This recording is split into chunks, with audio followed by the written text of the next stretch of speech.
Hello class 10th. So the last video we read about the steps or the parts of respiration. Got an idea about ATP, ADP, PI. Okay, how the energy is being stored. So today we will run on to the types of respiration. Okay, types of respiration. What do you mean by the type of respirations? Okay, the different kinds of respiration. But before going on to that topic, I must tell you some other important things that we are going to read in the types of respiration. When we'll go through this, we'll come to see that some words that that we don't know, it is new for us, like glycolysis. Okay, then pyruvate, then lactic acid. Okay, these three things that are very important to us. Okay, so first let's know what is glycolysis. Glycolysis means it's a process where glucose splits into pyruvate. Otherwise, this pyruvate is also called as pyruvic acid.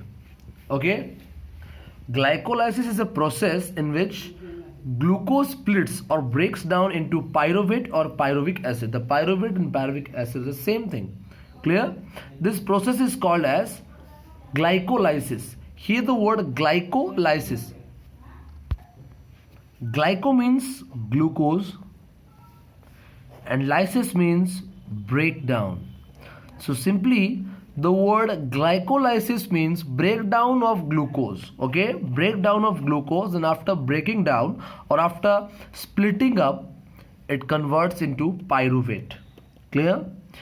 This glycolysis can also be defined as oxidation of glucose into pyruvic acid. Clear? Remember this. You can write down that glucose is the process in which glucose gets split into pyruvic acid, or it is a oxidation of glucose into pyruvic acid. Clear?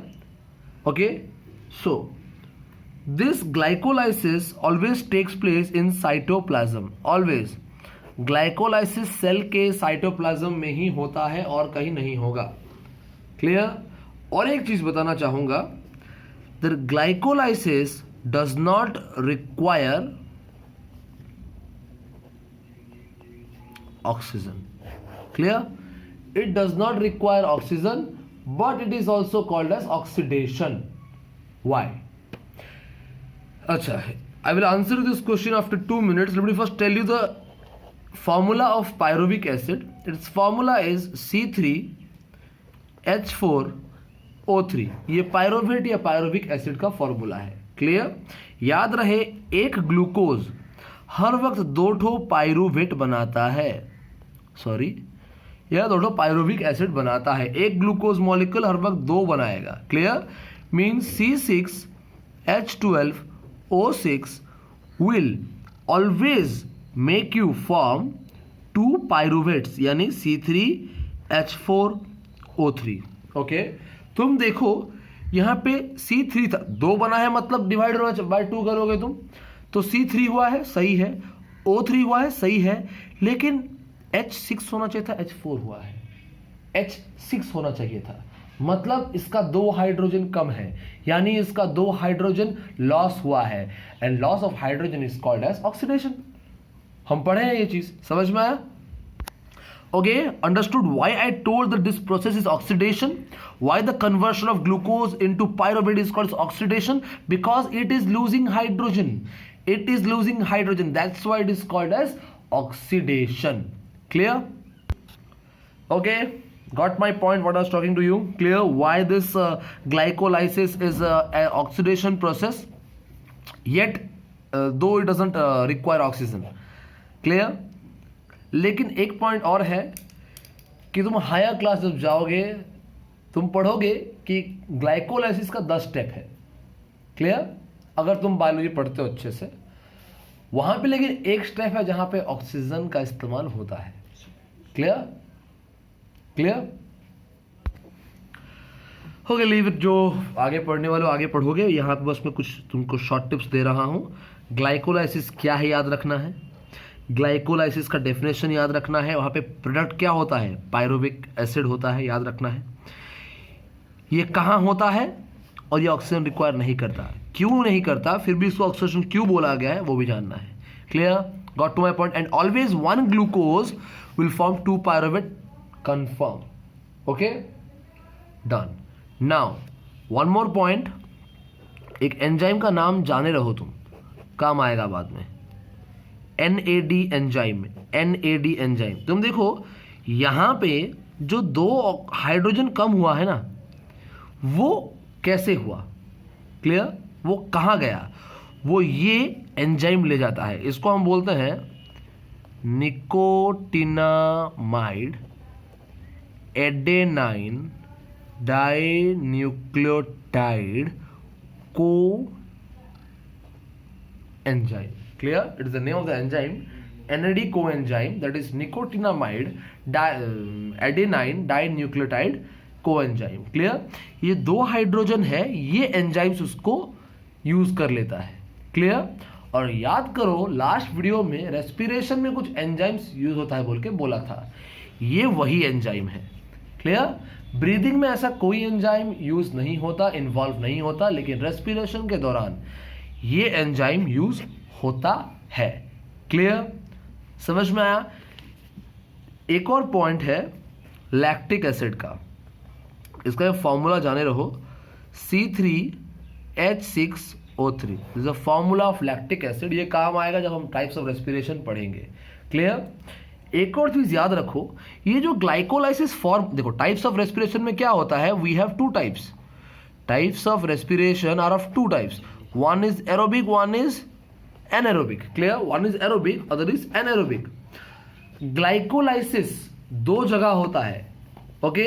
चाहे वो कोई भी तरह का respiration क्यों ना हो, वो हर वक्त ग्लाइकोलाइसिस करेगा ही करेगा। यानी let it be aerobic respiration और may be anaerobic respiration. Okay? Glycolysis will take place in both the respiration. Okay? दोनों ही रेस्पिरेशन में ग्लाइकोलाइसिस होने का होगा। क्लियर? समझ में आया? लेकिन सेकंड, उसके एक बार ग्लाइकोलाइसिस फॉर्म हो जाने के बाद वो किस तरह से बिहेव करेगा डिपेंड करता है कि उस रेस्पिरेशन में ऑक्सीजन है कि नहीं। यानी जैसे कि एरोबिक रेस्पिरेशन में क्या होता है, ऑक्सीजन प्रेजेंट होता है, तो यहां पे ग्लाइकोलाइसिस अलग तरीके से रिएक्ट करेगा, और जबकि एनएरोबिक में ऑक्सीजन नहीं होता, यहां पे ग्लाइकोलाइसिस नहीं, I am very sorry, pyruvic acid. Glycolysis में क्या होता है, ग्लूकोज कन्वर्ट होगा पायरुविक एसिड में। क्लियर? तो ये पायरुविक एसिड जो है अगर एरोबिक रेस्पिरेशन में जाएगा तो ऑक्सीजन से रिएक्ट करेगा तो कुछ नया प्रोडक्ट देगा, जबकि एनएरोबिक में ऑक्सीजन के एब्सेंस में कुछ नया प्रोडक्ट देगा। समझ में आया? जब हम पढ़ेंगे पूरे रिएक्शंस को समझ में आएगा। ये बेसिक्स क्लियर रखो। Okay? Next we will move to the types of respiration. Okay, so we will start the types of respiration. We know there are 2 types of respiration. One is aerobic respiration, the other one is anaerobic respiration. Directly I am defining aerobic respiration, which uses oxygen to produce energy. Okay, the respiration, the kind of respiration which uses oxygen to produce energy. Okay, so here I am giving you an example how the process takes place, like in humans. Okay, we take glucose. Okay, 1 second. This glucose undergoes the process of glycolysis. Okay, and this glycolysis takes place in cytoplasm. Clear? Glucose undergoes glycolysis in cytoplasm to form what? To form pyruvic acid or pyruvate. Okay, so glucose is converted into pyruvate by the process of glycolysis in cytoplasm. Clear? This is the first step of aerobic respiration. Then in aerobic we know oxygen is present. This pyruvate, okay, in the presence of oxygen, clear, they will give you carbon dioxide plus water plus high amount of energy in the form of ATP. Clear? Getting my point? Glucose is converted to pyruvate, actually 2-pyruvate. One glucose is converted into 2-pyruvate, or simply if you are not writing it here, you can mention it here, 1 molecule, okay, it converts into 2 molecule of pyruvate by the process of glycolysis in cytoplasm. Okay, in the presence of oxygen, it gives you carbon dioxide, water and 38 ATP. You need to balance it, and this conversion, oxygen के presence में जो conversion होता है वो mitochondria में होता है. Clear? It takes place in mitochondria. इसको फॉर्मूला वाइज फिर से लिखूंगा. C6H12O6 1 molecule undergoes glycolysis in cytoplasm, gives you C3H4O3 2 molecule. Oxygen का प्रेजेंस रहेगा, माइटोकॉन्ड्रिया में होगा, वो देगा तुमको कार्बन डाइऑक्साइड, वो देगा water plus 38 ATP. Clear? So this is aerobic respiration, where the glucose first converts into pyruvate, then gives you carbon dioxide and what? Water and a large amount of energy. Clear? Or it is also said that this process from pyruvate to the energy production, it undergoes a cycle called as Krebs cycle. ये जो process है जहाँ पे pyruvate से energy produce होता है पूरा, इसको हम बोलते हैं Krebs cycle. Okay, KREB, Krebs cycle. Clear? So such kind of reaction basically takes place in humans is in regular basis that we perform. Okay. Now second thing, anaerobic respiration. Anaerobic respiration. Listen, anaerobic respiration basically takes place in unicellular organism like yeast. Okay, so let me give you an example of anaerobic respiration. Although it can be defined as the respiration which takes place without oxygen, बिना oxygen के यहाँ पे तुम्हारा respiration होता है, energy production होता है. Okay, कैसे होता है याद रहे, ये पहला जो स्टेप है यहाँ से लेके यहाँ तक, ये हर एक रेस्पिरेशन के लिए सेम होगा, हर एक रेस्पिरेशन के लिए. क्लियर? समझ में आया? जैसे यहाँ पे ग्लूकोज है, ये कन्वर्ट होगा पायरुवेट में, ये कन्फर्म है. Okay, by the process of glycolysis in cytoplasm. ये स्टेप हर एक तरह के रेस्पिरेशन में होगा, ये पहला स्टेप कभी चेंज नहीं होता. क्लियर? उसके बाद अगर ऑक्सीजन का एब्सेंस रहा, ओके, हम लिख सकते हैं यहाँ पे एब्सेंस ऑफ ऑक्सीजन. ये कहाँ होता है? East sales. ओके, तो सेल कौन से पार्ट में होता है? वही साइटोप्लाज्म में ही होता है. सो यहाँ पे ये क्या देगा? ये देगा तुमको इथाइल अल्कोहल देगा. Clear? It will give you ethyl alcohol plus carbon dioxide plus 2 ATP. Clear? समझ में आया? फर्स्ट स्टेप में क्या हो रहा था? Glucose was converting into pyruvate by the process of glycolysis in cytoplasm. Then this pyruvate means one molecule of glucose was converting into 2 molecules of pyruvate. Then this pyruvate, in the absence of oxygen in yeast cell, it was getting converted into carbon dioxide, ethyl alcohol, and only 2 ATP means less amount of energy. Clear? यहाँ पे तुम देख सकते हो, यहाँ पे carbon dioxide यहाँ produce हुआ था, यहाँ भी हुआ है, लेकिन यहाँ पे वाटर प्रोड्यूस हुआ, यहाँ पे नहीं हुआ. यहाँ पे प्रोड्यूस हुआ इथाइल अल्कोहल. यहाँ पे एनर्जी देखो 38 ATP, यहाँ पे एनर्जी देखो सिर्फ 2 ATP. क्लियर? कंपैरिजन तुम्हें पता चल जाता है. अगर हम फॉर्मूला वाइज जाएंगे तो हम लिख सकते हैं C6H12O6 undergoes glycolysis in cytoplasm, gives you C3H4O3, 1 molecule, 2 molecule. In the absence of oxygen, okay, in yeast cells, this will give you carbon dioxide, ethyl alcohol, C2H5OH plus 2ATP. Clear? समझ आ रहा है reaction? देखो यहाँ पे तुम जान सकते हो ये ग्लूकोज है यानी शुगर, और ये तुम्हारे पास अल्कोहल. द ग्लूकोज और sugar is converting into alcohol. You call this process as fermentation. क्या बोलोगे तुम इसको? फर्मेंटेशन. समझ में आया? द कन्वर्शन ऑफ ग्लूकोज और sugar into alcohol is called as fermentation. Getting my point? समझ में आ रहा है एनाएरोबिक रेस्पिरेशन कैसे हो रहा है? You need to practise this. आज वीडियो देख रहे हो मतलब 20 बार एक इक्वेशन को समझ के प्रैक्टिस करना है, तब जाके आज ही ये तुम्हें समझ में आ जाएगा. क्लियर? और हाँ, एक बार देख लिया और कल करेंगे, परसों करेंगे, सब भूलने वाले हो. समझ में आया? क्लियर? समझना है कि पहला स्टेप में क्या होता है, चाहे रेस्पिरेशन कैसा भी हो जाए, पहला स्टेप में ग्लूकोज कन्वर्ट होता है पायरोवेट में, कंफर्म है, याद रख लो. उसके बाद अगर ऑक्सीजन है तो कार्बन डाइऑक्साइड, वाटर और 30 ATP, और अगर ऑक्सीजन नहीं है और ईस्ट सेल है तो कार्बन डाइऑक्साइड, अल्कोहल और 2 ATP. कभी कभी ऐसा भी होता है when humans they undergo very severe physical exercise. बहुत फिजिकल एक्सरसाइज के लिए बहुत एनर्जी चाहिए.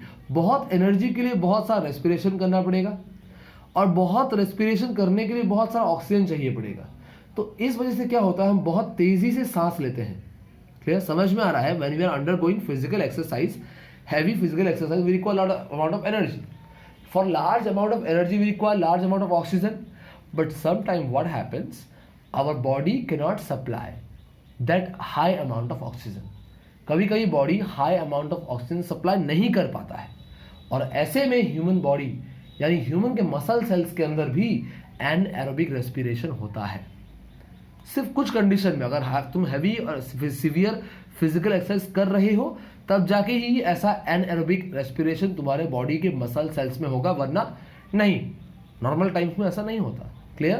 तो देखते हैं anaerobic respiration in human muscle cells कैसे होता है.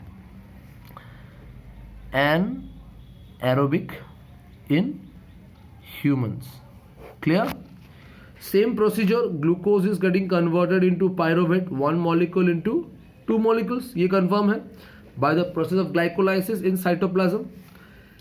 यहाँ क्या होगा, absence of oxygen में ये मसल सेल्स में होता है, मसल सेल्स ऑफ ह्यूमंस. सिर्फ ह्यूमन से क्यों, कुछ और एनिमल्स, लायन टाइगर में भी ये प्रॉब्लम, ये चीज होता है. क्लियर? तो यहाँ पे क्या होगा, जैसे यहाँ पे कार्बन डाइऑक्साइड अल्कोहल दिया है, यहाँ पे अल्कोहल नहीं देगा. ये देखो कार्बन डाइऑक्साइड और लैक्टिक एसिड देगा. Lactic acid plus 2 ATP. Energy का अमाउंट बहुत ही कम होता है यहाँ पे भी. समझ में आया? क्लियर? फॉर्मूला वाइज जाएंगे. सो C6H12O6 will convert into C3H4O3. Glycolysis, cytoplasm, 1 molecule, 2 molecule. In the absence of oxygen in muscle cells, CO2 plus C3H6O3 plus 2 ATP. समझ में आया? Glucose is converted into pyruvate. Then pyruvate जो है absence of muscle cells, ये कहाँ पे हो रहा है, absence of oxygen कहाँ पे हो रहा है, muscle cells में.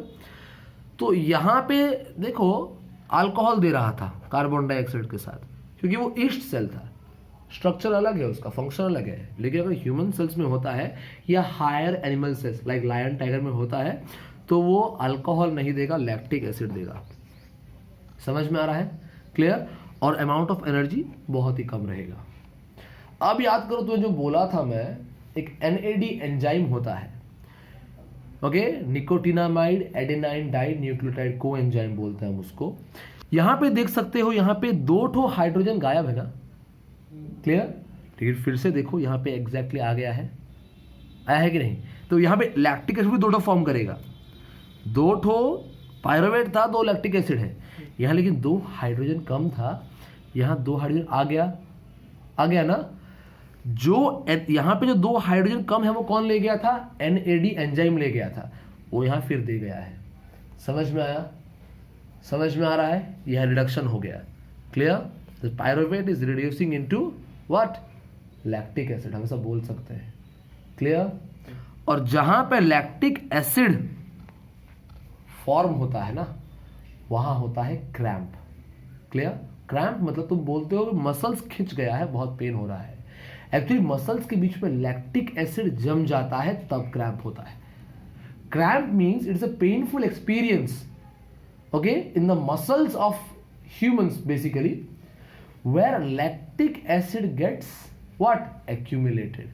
lactic acid के accumulation के वजह से क्या होता है? हमारा मसल सेल्स जो होता है उसमें क्रैम्प आ जाता है और हमें सीवियर पेन होता है। क्लियर? हम क्रैम्प को क्या बोलेंगे? Cramp is a painful experience which occurs when lactic acid gets accumulated. समझ में आया? समझ में आया क्रैम्प क्या है? डेफिनेशन रहेगा क्रैम्प का, that is a painful experience in the muscles due to the vigorous physical activity which cause in the accumulation of lactic acid. Means तुम अगर विगरस फिजिकल एक्टिविटी करोगे तो लैक्टिक एसिड जमा होगा, जिसकी वजह से पेन होगा, उसको हम क्रैम्प बोलेंगे। और अगर पूछेगा how is cramp caused? Cramps are caused due to the accumulation of lactic acid. Simple सा आंसर है। कब होता है? When we undergo vigorous physical exercise. Cramp से छुटकारा कैसे पाया जाएगा?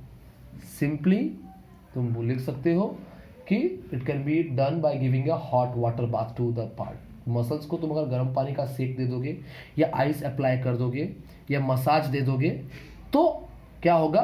पेन घट जाएगा। समझ में आया? क्लियर? ओके, तो this is your today's topic. और एक चीज, जैसे अब मैं होमवर्क दे रहा हूं तुमको, एरोबिक और एनएरोबिक रेस्पिरेशन का पूरा डिफरेंशिएशन वो खुद बनाना है। क्लियर?